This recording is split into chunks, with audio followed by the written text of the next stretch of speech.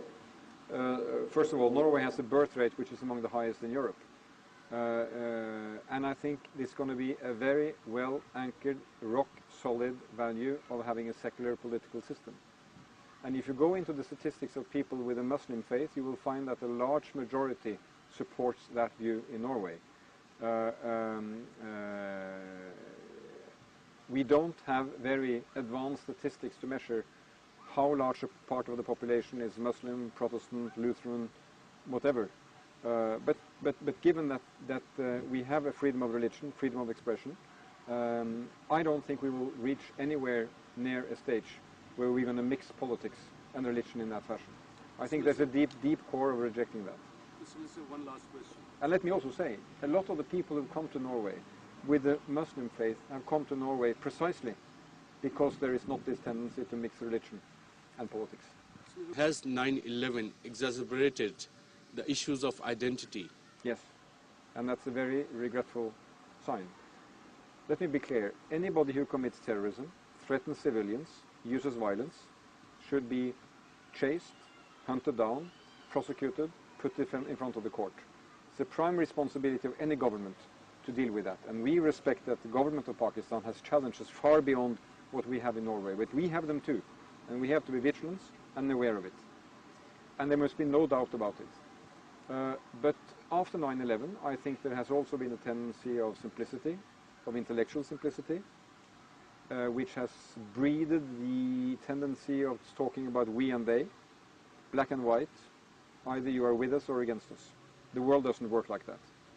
And I think that hopefully, as we move into the second decade after 9/11, we will be able to have a more nuanced, not easier, but more nuanced and more informed discussion about these issues.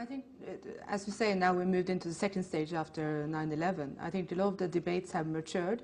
We've become ready for these kind of debates. And luckily, in Norway anyway, and we've waited for a long time before we had the recent events the last few days. This has made us more mature in many ways. I think that now we'll see a lot of, yes, debates coming to the surface, which are good. But within, I think we must remember, within Norwegian society, we have a multitude of different voices. Within the Muslim society, within the Muslim voices, we have a multitude. And you saw this on your visit, people being more secular, more religious, of different varieties, adding the different voices to the new Norwegian we, if you like. And this is what you see all over Europe, I think, and all over the world. Different interpretation of what it means to be Muslim, what it means to be European, what it means to be Norwegian.